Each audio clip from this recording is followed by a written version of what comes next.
Perkenalkan, nama saya Michael Theo Christopher. Saya di sini akan menjelaskan materi sejarah, yaitu VOC sampai dengan politik etis. Jadi, apa itu VOC? VOC sendiri memiliki kepanjangan Verenigde Oost of Company, yaitu sebuah kongsi dagang yang berasal dari Belanda. VOC sendiri tanggal 20 Maret 1602 di Amsterdam, Belanda. VOC resmi didirikan atas prakarsa Prince Maurits. VOC juga dikelola oleh 17 pengurus pusat atau Heaven 17. Tugas VOC sendiri yaitu menghindari persaingan antar pedagang Belanda sendiri, mengatasi persaingan dengan pedagang Eropa lain, dan menguasai dan memonopoli pedagang rempah-rempah. VOC juga memiliki hak istimewa atau disebut juga hak oktroy, yang terdiri dari mencetak uang sendiri, memelihara angkatan perang, memerintah daerah yang didudukinya, melakukan perjanjian dengan raja-raja, dan memonopoli pedagang rempah. VOC juga ada 3 kebijakan. Yang pertama pelayaran hongi, kedua kontingenten, ketiga ekstipasi. VOC juga memiliki gubernur pertama di Indonesia, di Nusantara, yaitu Peter Booth. Jadi Peter Booth itu di Nusantara itu sudah membuat pos dagang Belanda di Ambon. Pos dagang Belanda di Ambon, dan sudah membuat perjanjian dengan orang-orang di Maluku untuk mempengaruhi orang-orang Maluku tersebut. Lalu juga VOC juga sudah membangun hubungan baik sama orang-orang di Jakarta, dan juga membeli tanah di Jakarta yang merupakan cikal bakal terjadinya Batavia. VOC juga memanfaatkan konflik pribumi buat nambah wilayah kekuasaannya. VOC runtuh itu tanggal 24 Maret 1749. Dikarenakan yang pertama, VOC itu banyak hutang, sama petinggi VOC-nya itu juga tukang korupsi. Lalu saham sama daerah kekuasaan VOC diambil alih oleh Belanda, oleh pihak pemerintahan Belanda. Lalu pada tanggal 31 Desember 1799 VOC secara resmi dibubarkan. Selanjutnya adalah pemerintahan Batav. Pada tahun 1795 Prancis menyerbu Belanda. Lalu muncullah kaum patriot dari Prancis yang membuat Raja William V melarikan diri ke Inggris. Belanda pun dikuasai oleh Prancis. Prancis kemudian membuat pemerintahan yang bernama Republik Batav yang dipimpin oleh Louis Napoleon.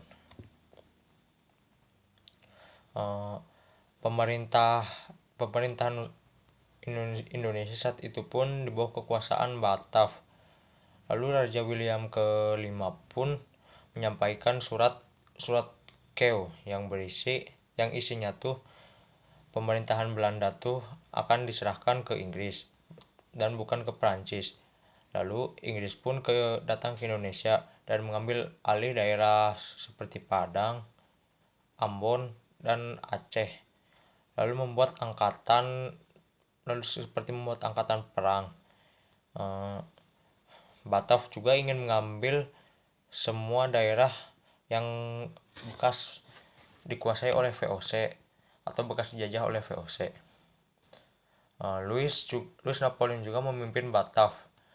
Lalu Louis pemimpin Batav itu juga menunjuk salah satu kaum patriot, yaitu Herman Willem Daendels.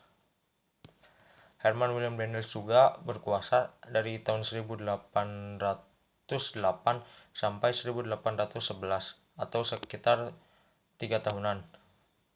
Jadi Herman Willem Daendels juga diberi tugas, yaitu buat mempertahankan Pulau Jawa. Lalu diberi tugas juga menghapus feodalisme, terus membuat berbagai kebijakan. Lalu kebijakan-kebijakan yang dibuat oleh Herman William Daendels, yaitu ada salah satunya kebijakan pertahanan. Kebijakan pertahanan terdiri dari memperbanyak jumlah pasukan yang terdiri dari 18.000 pribumi atau orang-orang yang memang asli dari daerah tersebut, contohnya seperti orang Indonesia ya. Terus juga membuat angkatan legion Mangkunegara. Yang paling terkenal itu adalah membangun jalan raya Anyer sampai Panarukan. Lalu juga dia ada kebijakan politik dan pemerintahan yang terdiri dari mengangkat bupati sebagai pegawai, terus juga membagi Pulau Jawa menjadi 23 keresidenan. Lalu juga ada kebijakan peradilan. Kebijakan peradilan yang pertama adalah orang Eropa, timur asing dan pribumi, yaitu dan juga membuat peraturan pemberantasan korupsi. Lalu juga ada kebijakan sosial ekonomi, yaitu seperti melakukan pajak, terus meningkatkan penanaman yang laku di pasar dunia. Sama rakyat juga harus menyerahkan hasil pertaniannya atau hasil kebun. Sama dia juga menjual tanah kepada pihak swasta.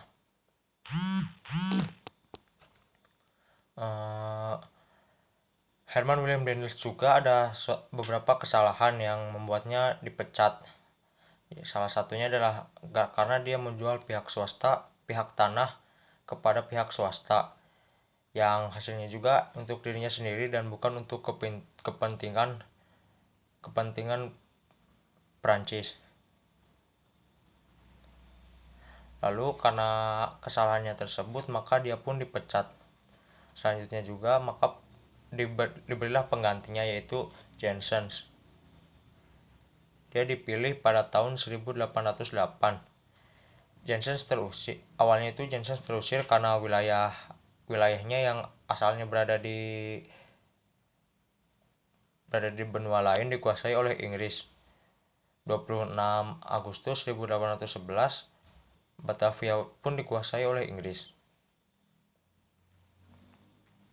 Lalu Janssens meminta legion Mangkunegara untuk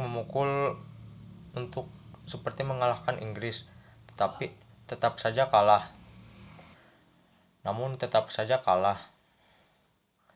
Maka pada 18 September 1811 Belanda juga dipaksa menandatangani perjanjian Tuntang karena Belanda itu kalah oleh pihak Prancis. Isi perjanjian Tuntang itu sendiri yaitu Pulau Jawa diserahkan kepada Inggris dan orang Belanda. Dan orang Belanda dipekerjakan di pemerintahan Inggris.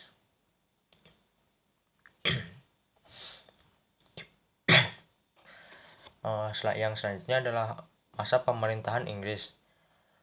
Pada 18 September 1811 Thomas Raffles ditunjuk. Prinsip dia adalah segala kerja rodi atau penyerahan seperti hasil tani harus dihapuskan. Lalu pemungutan pajak dihapus. Lalu tanah juga milik pemerintah. Dia juga memiliki beberapa kebijakan, yaitu contohnya adalah kebijakan politik dan pemerintah yang terdiri dari membagi Pulau Jawa menjadi 18 keresidenan dan mengangkat bupati sebagai pegawai atau sebagai pesuruhnya. Lalu juga dia ada kebijakan sosial ekonomi yang terdiri dari menghapus penyerahan wajib seperti seperti dia menghapus sistem untuk menyerahkan hasil taninya, lalu juga menghapus kerja rodi, dan dia juga menjual tanah ke pihak swasta dan memperlakukan sistem sewa tanah. Untuk sistem sewa tanahnya sendiri ada beberapa ketentuan, yaitu petani menyewa tanah walaupun petani itu adalah pemilik tanahnya tersebut, dan uangnya itu diberikan kepada pemerintah. Lalu harga sewanya juga tergantung kondisi tanahnya, dan juga harus menggunakan uang tunai. Lalu ada banyak suatu kesulitan saat masa raffles, yaitu kurangnya pengawasan. Jadi seperti rakyat pribuminya itu seperti ditelantarkan sehingga jadinya kacau. Dan bupati itu lebih kuat dibandingkan asisten dari Inggris. Jadi bupati itu seperti lebih berkuasa dan lebih berwenang daripada orang Inggrisnya sendiri.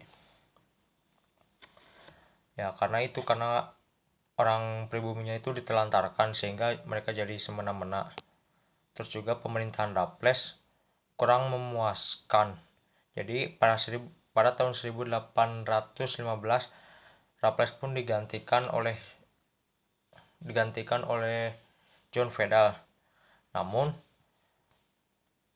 hanya sebentar saja, maka selanjutnya juga Pulau Jawa harus diserahkan ke Belanda pada tahun 1816.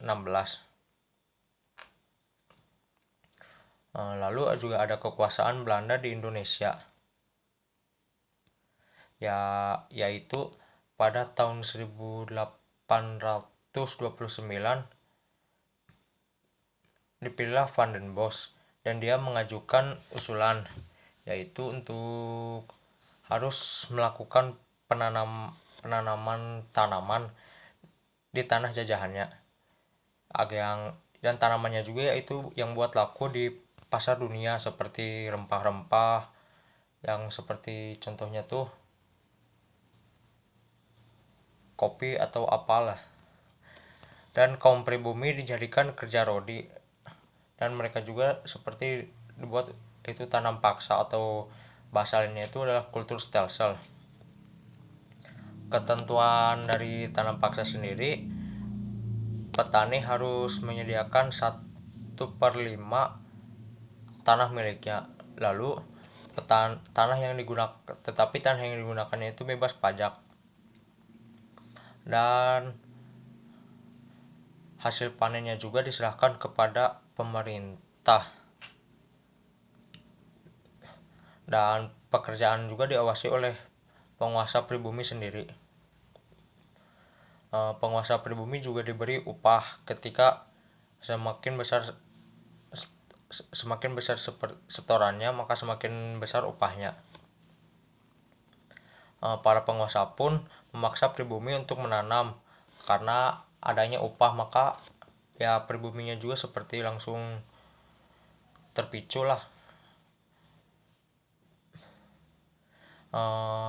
Lalu juga ada penyelewengan terhadap luas tanah, ya contohnya itu seperti tanah yang 1/5 malah dilebih-lebihkan, seperti harusnya 1/5 malah ditambah. Lalu juga sistem tanam paksa menimbulkan pro dan kontra.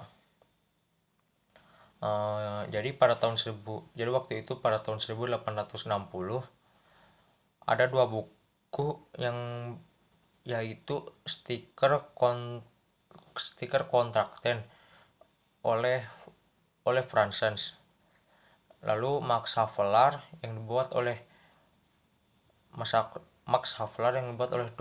Douwes Dekker. Maka sejak saat itu sistem tanam paksa pun mulai dihapus dan diganti oleh ekonomi liberal. Lalu juga ada tentang politik pintu terbuka.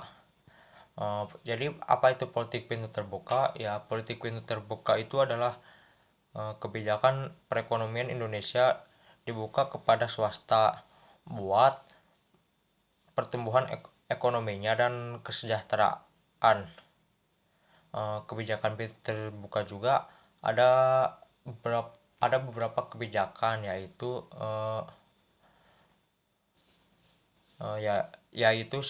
sistem tanam paksanya itu dihapuskan, lalu ekonominya juga diserahkan pihak pihak swasta, dan ditandai sama dikeluarkan undang-undang agraris dan gula. Pelaksanaan pintu terbuka yaitu seperti pelaksanaan pintu terbuka itu ada hasilnya, yaitu contohnya itu seperti perkebunan tebu, perkebunan tembakau dan lain-lain. Lalu ada dampaknya juga. Yang pertama, memberikan keuntungan ke swasta, lalu hasil-hasilnya juga lancar jaya ke Belanda. Selanjutnya juga ada politik etis. Politik etis juga ada beberapa proyek atau program, seperti edukasi sebagai pendidikan, lalu imigrasi sebagai saluran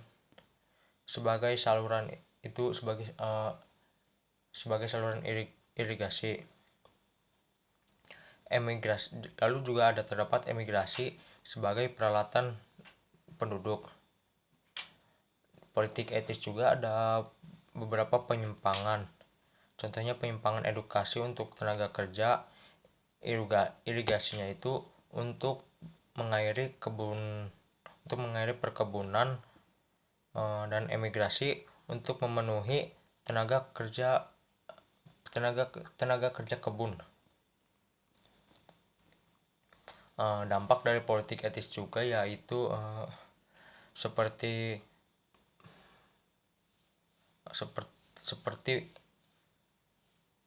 pembangunan sarana buat pertanian, terus juga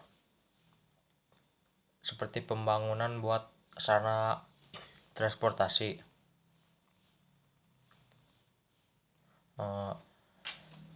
Sekian video penjelasan dari saya. Mohon maaf bila ada suatu kesalahan. Saya tutup. Terima kasih.